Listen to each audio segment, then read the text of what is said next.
Амрэгэрийн үзэгчтэй эх орны төлөө нэвтрүүлэг эхэлж байна.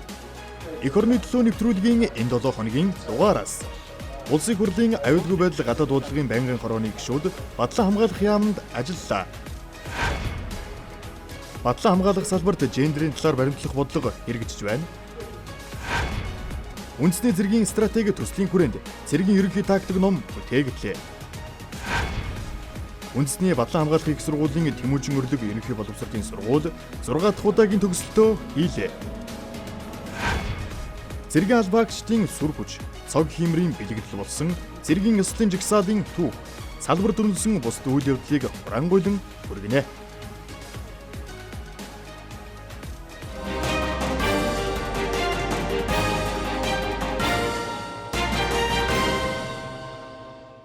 Энэ сарын 16-ны өдөр улсын их хурлын аюулгүй байдал гадаад бодлогын байнгын хорооны гишүүд батлан хамгаалах яам зэвсэг түвшний жанжин штабт ажиллалаа. Байнгын хорооны дарга болон гишүүдэд батлан хамгаалах яамны холбогдох албан тушаалтнууд батлан хамгаалах яамны товч танилцуулгыг хийж, батлан хамгаалах салбарын 2020-оос 2024 онд дэвшүүлсэн бодлого зорилт болон зэвсэг түвшний өнөөгийн байдал, хөгжлийн чиг хандлагын талаар мэдээлэл өгч, харилцан санал бодлоо солилцсон юм. Үүний зэрэгцээ зэвсэг төвчөнд шинээр нэвтрүүлж байгаа инновац, шинэ бүтээл, оновчтой санал тусгасан зэвсэглэл, цэргийн техник, холбоо мэдээлэл болон бусад бүтээлч ажлуудтай танилцлаа. Тухайлбал зөвлөлт холбоот улсын цэргийн анги салбаруудад байрлаж байсан болон сургалт дадлага явуулж байсан газруудаас байлдааны болон сургуулийн зориулалттай сум галт хэрэгслүүд илэрч байгаа. Тэдгээр галт хэрэгслүүдийг цэргийн албаагчид аюулгүй болгож устгахтаа ашигладаг хувцас хэрэглэл, багжийг өөрсдийн зүгээс дэлбэрэлтэд төсвөртэй байдлаар сайжруулж автомашина доторлож засжээ. За өнөөдөр бол ерөнхийдөө болоод үзлээ манай батлан хамгаалах салбарын ажилтнаас бол маш их зүйл юм хийж байгаа юм байна. Маш их үйлдвэрлэж байна. Зэвсэгний чанарыг сайжруулж байгаа юм байна. Цаашдаа бол юу гэхлээр бүхий л үйл ажиллагааг дэмжиж орчин үеийн шинжилгээ технологийн олдуудыг нэвтрүүлэх. Ялангуяа одоо сүүлийн үед мэдээллийн технологи цахим болж байгаа энэ чиглэлд нисгчгүй онгоц. За тэгээд одоо их олон төрлийн зүйлүүдийг одоо дэмжиж туслах юм шаардлага бол байна гэж ингэж харлаа. Зэвсэг түвшний жанжин штабын дарга дэслэгч генерал Ганц Зориг хэлэхдээ зэвсэг түвшний нэгтгэл ангийн штабын бэлтгэлжилтийг дээшлүүлэх, салбарын галын боломжийг нэмэгдүүлэх, салаа тасгийн сургалт бэлтгэлд ашиглагдах боломжтой цөөнгүй бүтээлүүд дэлгэгдсэн талаар танилцуулж, бүтээл бүрийн онцлог ач холбогдлын талаар сонирхуулсан юм. Ирэх тоолонд шатагдсан байгаад байгаа. Одоо бүр их сайн агсан байна. Хамгийн гол нь бас Монгол инженерүүд, Монголын одоо эрдэмтэд судлаачид ч гэсэн энэ батлан хамгаалах салбарын үйл ажиллагаанд татагдж оролцоод явж байна. Мэдлэг дээр суурилсан салбар болж хувирж байна гэдэг бол энэ маш чухал. Яг тэгвэл өнөөдөр батлан хамгаалах одоо аливаа улсын чадах бол зөвхөн цэрэг суман дээр биш, энэ бол тархин дээр, мэдлэг дээр, инженерүүдийн чадвар дээр суурилж яадаг учраас энийгээ дайчлаад өөрийн нөөцийг ашигласан байна гэдэг дээр бол би бол бахархаж байна. Мөн энэ үеэр улсын хурлын гишүүн аюулгүй байдал гадаад бодлого байнгын хорооны дарга Бат Төмөр батлан хамгаалах салбар зэвсэг түвчин төр засгаа хүлээгээд сухгүйгээр дотооддоо цэргийн зориулалттай автомашин бүтээж зэвсэглэлийнхээ чанарыг нэмэгдүүлсэнд нь баяртай байна.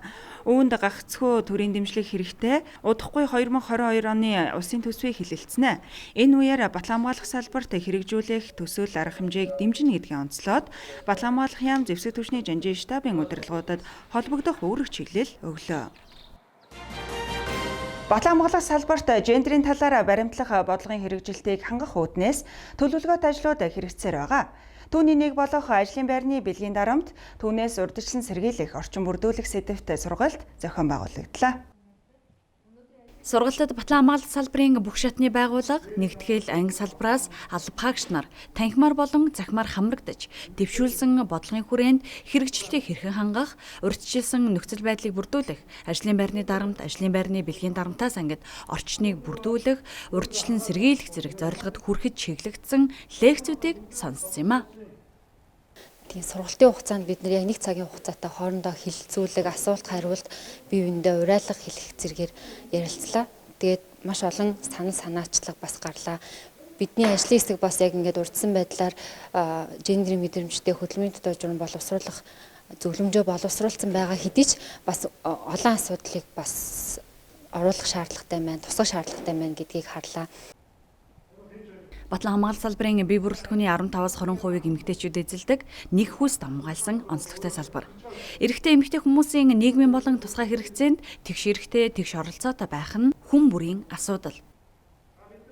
Тэгээ сургалтаар одоо улбалаа танай байгууллагын хамт олонд бас авууштай их сайхан зүйлүүд гарч байгаа юм байна. Хөдөлмөрийн тухай хууль, байгууллагын дотоод журмандаа гендерийн мэдрэмжтэй одоо тий асуудлуудыг оруулж магадгүй одоо Монгол улсад хамгийн анхны гендерийн мэдрэмжтэй хөдөлмөрийн тухай дотоод журамтай хамт олон болох юм байна.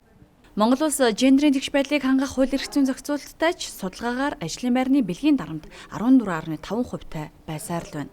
Үүнийг таслан зогсооход хүн нэг бүр мэдлэг мэдээлэлтэй байхаас гадна удирдлагын төвшөнд ажиллаж байгаа албан тушаалтнууд нарийн мэдрэмжтэйгээр хандхаас эхэлнэ хэмээн судлаачид зөвлөж байлаа.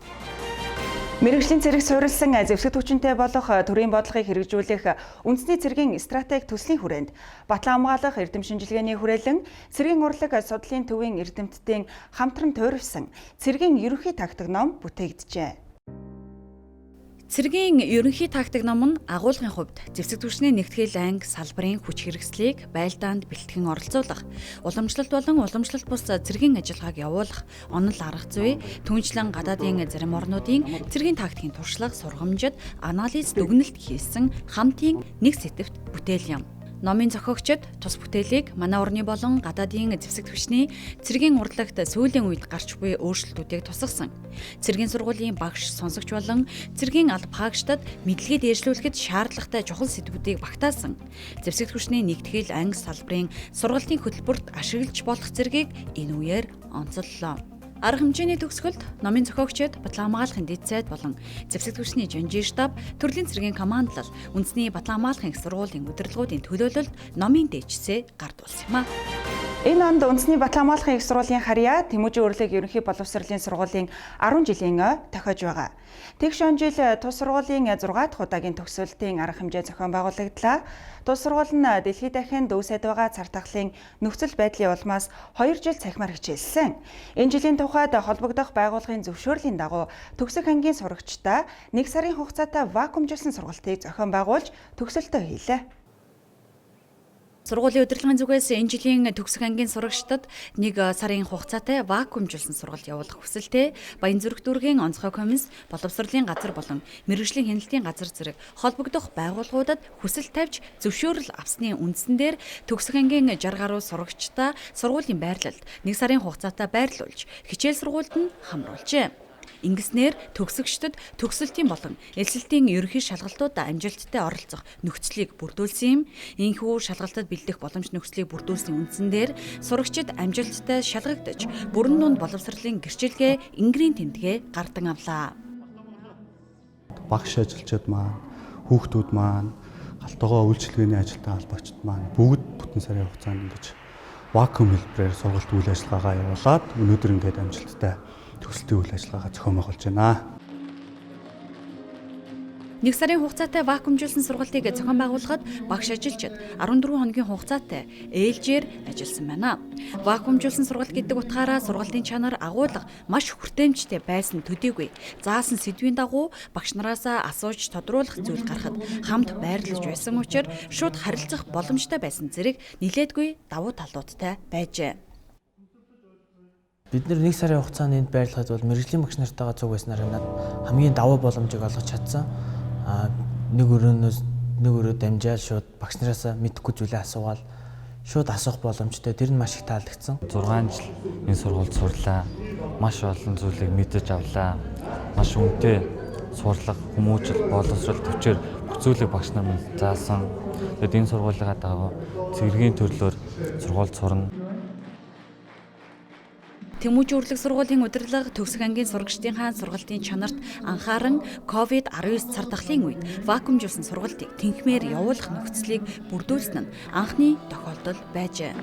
Төгсөлтийн арга хэмжээний үеэр хамт олноо өөрийн хичээл зүтгэл, авиас бэлэг, сурлага хөдөлмөрөөр манлайлан суралцагчдад Монголын сурагчдын холбооны тэргүүний сурагч медаль болон спортын зэргийг салбарын зарим удирдлага гардууллаа.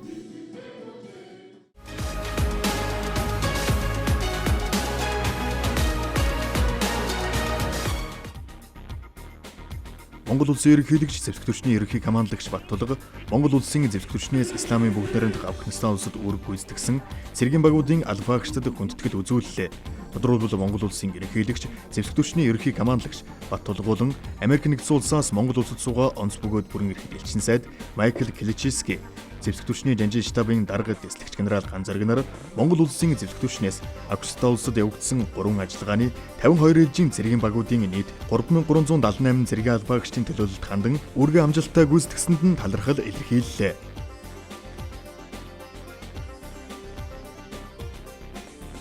Жишг цэргийн хотхон, жишг ногоон байгууламжтай анги төслийн хүрээнд зэвсэг түвшний тэг 15 дугаар анги, жишг ногоон байгууламжтай анги болохоор олон төрлийн ажил арга хэмжээ зохион байгуулж байна.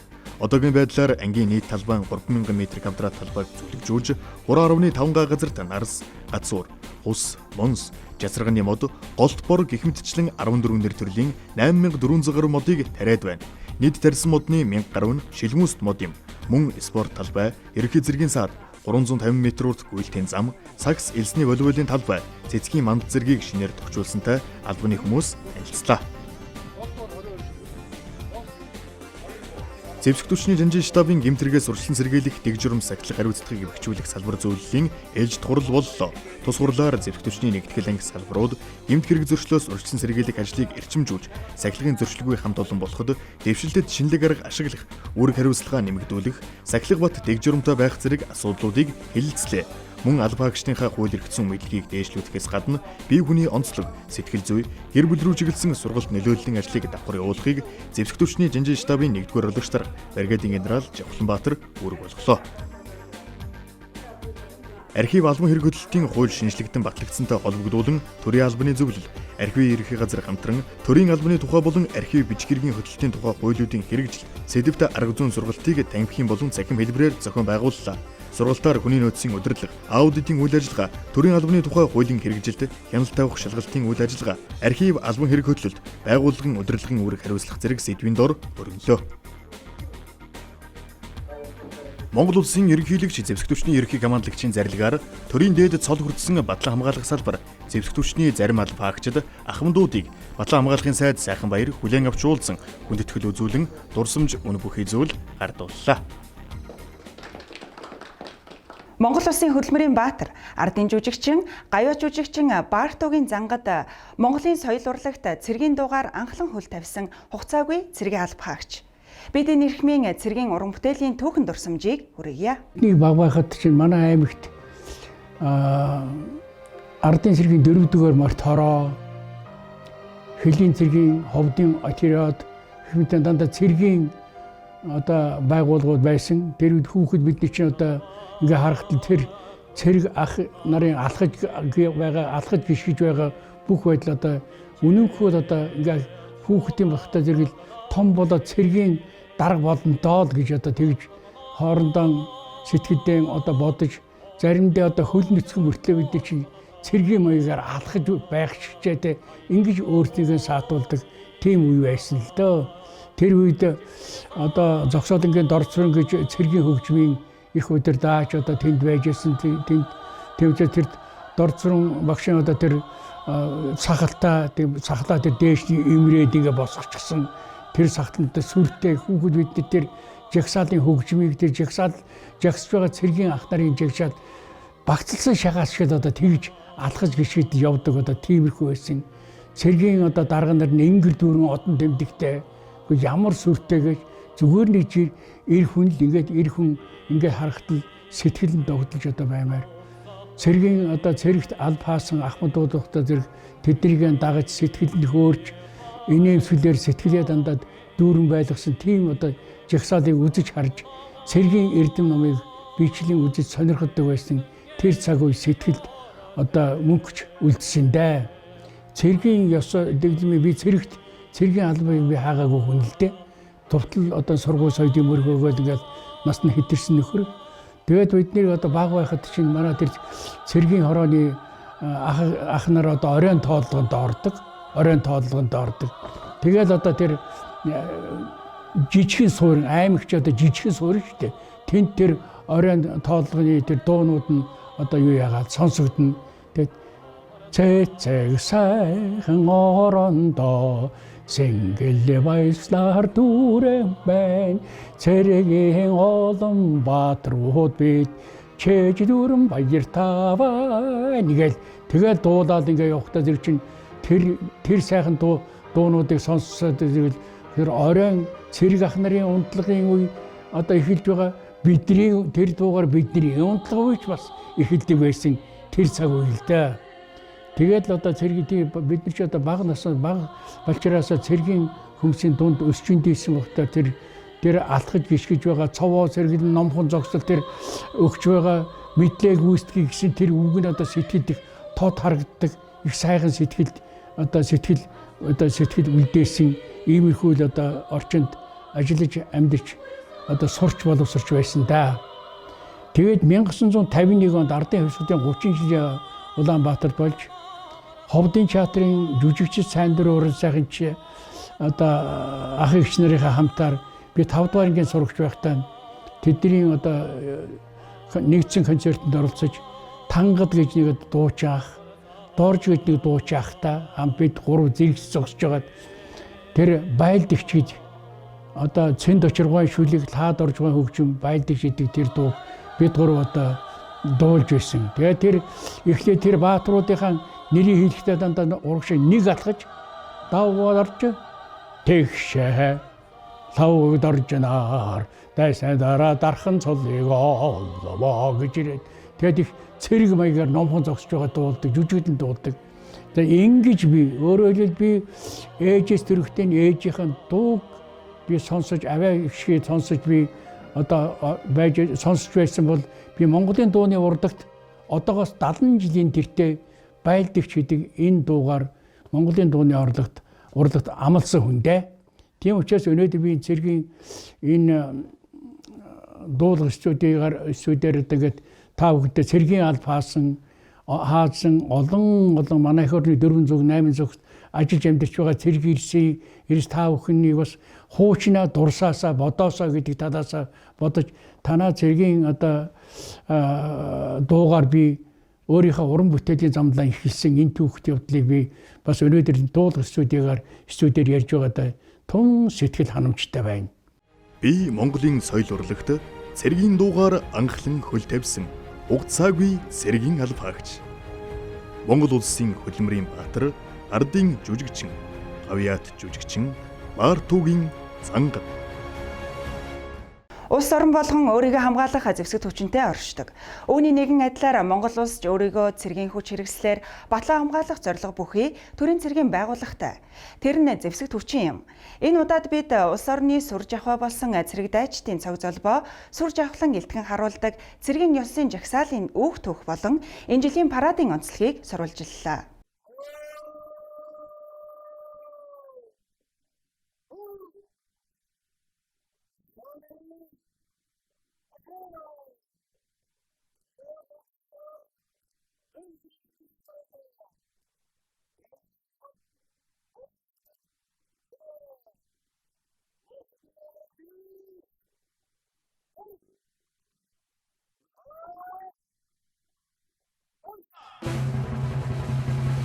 Цэргийн ёслолын жагсаал нь төрийн цэргийн болон үндэстний аюулгүй байдлыг хангах тусгаалсан чигүүрэг бүхий байгууллагын сүр хүчийг иргэд олон нийтэд сурталчилгаас гадна эх орноо батлан хамгаалахад хизээд бэлэн гэдгээ цэргийн сүрт ёслолын жагсаалаар батлан харуулдаг. Түүхийн хуудас сөхөөс Монголын анхны төвт улс болох Хүннүү гүрний хаан Модон Шаниу өөрийн морьт цэргийн баруун талд цагаан морьтон, зүүн талд саар ладуутан, умар талд хар хээр хүлэгтэн, өмнө этгээдэд шар цусмын морь унсан цэргүүдийг жагсаан сүр хүчээ гайхуулж байсан нь өнөөгийн цэргийн ёслолын жагсаал байжээ. Он цаг үлэрч Монгол улс эргчүүлөө тусгаар тогтнолын уналт босолтын дэнсэнд ахин сэргэж ардын журам цэрэг болон Орцын улаан армийн хамтарсан ангууд 1921 оны 7 дугаар сарын 6-нд нийслэл хүрээнд орж ардын засгийг байгуулах шийдвэр гарган 7 дугаар сарын 11-ний өдөр тусгаар тогтносон Монгол улсыг байгуулсан тухай төмөн олонд тунхаглан зарлаж тухайн өдрөө нийслэл хүрээнд ардын журам цэргийн жагсаалыг зохион байгуулсан нь туйлдж байсан монголчуудыг сэргээхэд томоохон түлхэц өгчээ. Ийхүү Монгол улс 1921 оны ардын хувьсгалын ялалтын үр дүнд байнгын зэвсэг хүчинтэй болж Европ маягийн ёслолын жагсаалыг үлдэх болжээ. Улмаар ардын журам цэргийн яслын жигсаал жил ирэх тутамд морьтой, машинтай, явган болоо цэвсэгтэй, тухайн үеийн төрөл бүрийн хувцас хэрэглэлтэй, техник хэрэгслийн хувьд их буу, танк, нисэх онгоцтой гэх мэтээр цар хүрээгээ улам тэлж шинжлэгдсээр иржээ.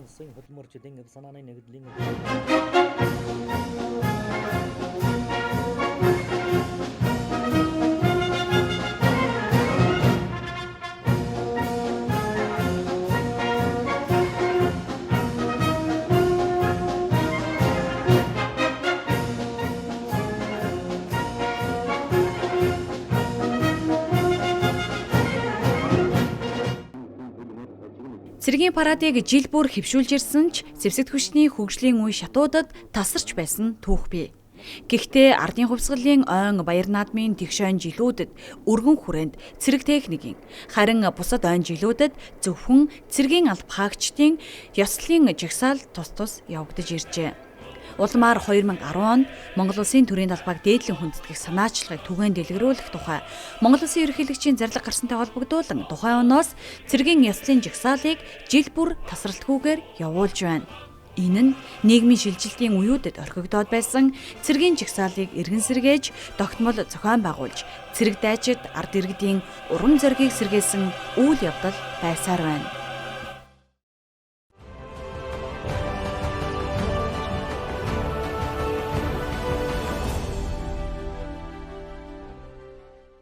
Сайн байцгаана эрх мэнд үзэгчтэй. За бид өмнөх дугаарт Чингис хааны байлдан дагуултын тухай та бүхэндээ ярьж өгсөн байгаа. За өнөөдөр биднес Чингис хааны одоо хүү Өгөөдөө хааны одоо байлдан дагуулт. За Өгөөдөө хаан эрхэн одоо Монголын эзэнт гүрний цэргийн одоо байгуултыг боловсронгуй болгосон тухай та бүхэндээ өгүүлэх болно. За юуны үед Өгөөдөө хаан бол одоо Чингис хааны одоо хүү. За Чингис хаан 4 хүүхэдтэй газар нутгаа хувааж өгсөн байгаа. За зөвчид бол одоо энэ баруун зүгт одоо энэ Кипчакийн газар нутгийг зааж өгсөн. За мөн цагаатаа бол энэ ойрхон орнод Аз, Төв Азад ингэж одоо цагаатаа төгсөн байгаа. Ингээд Өгөөдөө маань 1200 одоо 28 онд одоо их Монгол улсын одоо хаан ширийн дөрвөлд за Монголын эзэнт гүрний одоо 2 дахь хаан болсон байгаа. 1235 оны их хуралд Өмнөд Хятадд шин дайны галаасч Перс, Өмнөд Кавказ, их Унгар, Гүрийн улсад дайн намжаагүй байснаас Монголын төрийн эрх баригчид 1235 онд Хар Хором хотод их хуралдаа зарлан хуралдуулж олон улсын цэрэг дайны байдлыг авч хэлэлцжээ. Их хуралдаагаас сүм болон Гүрийн улсыг дайлан мөхөх шийдвэр гаргалаа. Их хуралдаа дээр баруун зүгийн орнуудыг дайлан эзлэх хэргийг бас зөвлөлдөн хэлэлцэж баруун зүгийн орнуудын талаар 1223 онд Зэв Сүбэдэ нарын цуглуулсан мэдээнүүд Батхааны эзэмшлээс ирсэн шин соргог мэдээг нарийн нэгт хэлэлцсэн байна. 1222-оос 1223 оны үед Капчак болон Оросд Монголын элчийг итгэл эвдэн хороосон төдийгүй Булгард Монгол цэргийг ар хударгаас нь довтолсон явдлыг өшөөг авах шийдвэр гаргажээ. Их хуралдаагаас баруун зүгийн орнуудыг байлдан эзлэх хэргийг Зүчийн удмынханд голлон үүрүүлж Зүчийн 2 дугаар хүү Батыг дайлаар мордох цэргийн их жанжнаар томилж түүний зөвлөхөөр Сүбэдэг томилов. Сүбэдэ Баатар анх ижил мөрний тал нутагт хөл тавьснаас хойш тэр зүгийн нутгийг хараанаасаа салгасангүй. Тэрээр дорнод Европ болон Венецийн худалдаачдаар дамжуулан Европын орнуудын янз бүрийн давхаргын хүмүүстэй холбоотой байжээ. Түүгээрч үл барам Ромын Пап лам хүртэл түүний тагнуулын сүлжээнээс ангид байсангүй. Их хуралдаагаас гаргасан шийдвэрийн дагуу Кипчак, Булгар зэрэг ижил мөрөн Кавказын нурууны овг аймагуд Орос, Сүм улс, Гүрийн улсыг дайлах дайны төлөвлөгөөг боловсруулжээ. Тухайн үед Орос гэж улс байгаагүй. 50 гаруй ван тулсад хуваагдсан жижиг модон хэрэмтэй хэрмээ хамгаалах 1000 гаруй цэрэгтэй тархаа бутрах хизээж нэгдмэл байж чадаагүй учраас монголчуудын хийсэн аян дайн энэ бүх хотуудыг эзэлсэн юм. Энэ бол монголчуудын Кипчакийн аян дайны хөлд Монгол цэргийн баруун зүгүүрийн халахлах цэргүүдэд ялагдсан жижиг тулдаанууд болсон юм. Монголчуудын эсрэг Оросууд дорвитой том эсэргүүцэл үзүүлж чадаагүй. Хамгийн том эсэргүүцэл нь 1240 онд Сит голын эрэг дээр бүх ван улсын нэгдсэн 40,000 зэрэг Европод Брундай гэж дууддаг байсан. Боролдоо жанжинд бут зохигдсон Оросын хувьд эмгэг нээлттэй явдал болсон юм а. Заналдайсан одоо Кипчакуудыг хөөсөргээд Европт тулж ирлээ. Одоо яах вэ гэсэн тийм загтлыг одоо өөдаанаас хүссэн. Гэвч нэг л одоо хариу ирсэн энэ нь бол ямар ч одоо үндсэн даалгавар болох Кипчакийг уул үндсээр нь устгах гэсэн тийм даалгавар байсан. Тийм учраас монголчууд Европ руу одоо 3 замаар нэвтэрсэн. За эхний хэсэг нь бол одоо Фошор, за дунд хэсэг нь Урмын одоо Унгараар ингэж нэвтэрч ингэж орсон байгаа. Энэ аян дайны одоо ач холбогдол юу байсан бэ гэдэг дээр одоо Эрдэнэтийн сулаа маш том одоо дүгнэлт өгдөг. Яг тэгэхээр европчууд монголчуудтай байлзнаас анх удаа одоо цэргийн стратеги тактика цоо шинээр одоо эргэж харах одоо шаардлагатай болсон гэж үзсэн. За яагаад тэгэхээр Европын энэ одоо уламжилт одоо Ердсаартай тулгуурсан энэ байлдааны стратеги тактик бол маш олон 100 жил одоо ингэж хадгалагдаж за энэ нь бол хийдэж эвдэгддэггүй за тэгээд эндээ бат гэж итгэсэн. За энэ стратеги тактик нь өөрөө хэдийгээр одоо өөрсдөд нь их одоо амар хэлбэр боловч энийг хөгжүүлдэггүй зогсон байдалд байсан. За энэ бол монголчуудын одоо энэ товтлогооны үед одоо мэдгдсэн. Дээрээс нь нэг тулдаанд маш олон одоо байлдааны стратеги тактик монголчууд хэрэглэсэн нь бол европчуудыг гайхуулж ирсэн. За ялангуяа дээр одоо өдөж хөдлөх буюу одоо дайснаа өдөж хөдөлгөө зүхтэн за зүхттай зүгээр зүхтахгүй за нохоо сүүлээ шарвах за мөн отоонд аваачих за мөн сундрах буюу сандргах за мөн дээрэс нь одоо цацсан од мэт одоо зүхтахта тал тийшээ ингээд тарч одоо зүхтах за гинт одоо нүүрэн дээр асах таахдаг буюу гинт одоо газрын хаанаас чамаагүй ингээд отоонд нуугчсэн зэргүүд гарч ирэх мэтэр ингэж тулдаж одоо европчуудыг гайхуулсан. За мөн европчуудын хамгийн их гайхсан зүйлүүд нь бас энэ байлдааны зэвсгүүд байсан. Ялангуяа Монгол цэргийн нумсан бол маш хол одоо тусч байсан. За энэний нотлогоо одоо Форчентер Караку хотын одоо сүмийн гонхоор одоо бүрөө үлээжсэн цэргийн одоо хоолойг Монгол цэргийн сум нэвт харуулсан байдаг. За энэ зайг сүүлд орчин үед одоо ингээд тооцоод үзэхэд бараг 500-600 метрийн цаанаас ингэж алдалгүй нэвт харуулж тэр сүмийн жижиг гонхны цонхоор ингээд цонхоор харж исэн бүрээчинг одоо хоолойг тас харуулсан байгаа. Дараагийн нэг гайхамшигтай зэвсэг бол энэ сөргөө байсан. За европчуудын Монголын одоо морь цэргийн сөргөөг бол маш одоо гайхалтай зэвсэг гэдэг үгсэн. За монголчуудын өдөж хөдөлгөө зүхтах замдаа маш олон сөргөө хаяд. За энд нь одоо европчуудын морь одоо өртөж за жагсаалаас ингээд гарч ирсэн. За энэ бол сөргөө бол одоо яач ийсэн гэдэг дээшээ харж зогт тэгээд энэ дөрвөн хөл дээрээ тогтдог тийм зэвсэг байгаа. Бас нэг гайхуулсан зэвсэг бол энэ тэсэр дэлбэх бодис байсан. За ялангуяа энэ Лигницийн тулдааны үед хоолоо гашуу аргам тийм их хүн утаанаас гарч харваад буцаа орчихоор хаашаа нь харах вэ яахаа мэдэхгүй байсан. Тэр Монгол цэргийн одоо энэ байлдааны одоо хурд бол маш одоо гайхамшигтай гэдэг үгсэн. Ялангуяа Монгол цэргүүд гинт ирдэг шигээ гинт алга болдог. За мөн дахиудлуунд хөдөлгөөн мордоор морддог, морь сэлгдэг. За тэгээд ерөөсөө энэ морин дэл дээр үнэхээр одоо төрцөн гайхамшигтай нүүдэлч ард түмэн гэдэг бол одоо монголчуудын ялангуяа морин дээрээс баруун зүүн солгоогүй ингээд харваж одоо авил авчруулж ингэ дүнсэн байгаа. За энэ чөдөр хойноос энэ уруур харуур байсан. За эдгээр зэвсгүүдэр бол хот, цайз, хэрэм Европын ягуун цэргийн байлдааны игний гэдэг эвдчихсэн. За тэр байтугай Европын зарим судлаачид монголчууд одоо ийм бүр сургуультай энэ байлдааны ногтыг хүртэл ингэж одоо ашиглаж ирсэн гэсэн тийм одоо дүгнэлтийг одоо хийсэн байдаг. За монголчууд маш том одоо энэ биетэй за мөн хүзүүндээ маш том одоо жад хурц элттэй ногтоор одоо ингэж байлдааны судалгаа явуулсан гэж үзэж байгаа. За ийхүү 1241 онд одоо монголчууд Австрийн Вен хотын дэргэд эзний дараа Монголын эзэнт гүрний хаан өгөөдөө хаан тэнгэр тайлсан мэдээ авсан. За ийхүү одоо монголчуудын одоо өрөн зүйн аян дан одоо зогссон байгаа. За үүнийг европчууд юу гэдгийг хэрэг өгөөдөө хаан тэнгэр тайлснаар европчууд одоо аврагдлаа гэж одоо дүгнэдэг. Ийхүү одоо монголчуудын одоо болон одоо Батхааны удирдсан одоо Европ руу аян дан 1241 онд өгөөдөө тэнгэр тайлснаар өндөрсөн юм а. Анхаарал хандуулсан та бүхэндээ баярлалаа. Бид одоо дараагийн дугаараар Монголын Юан гүрний тухай өгүүлэх болно.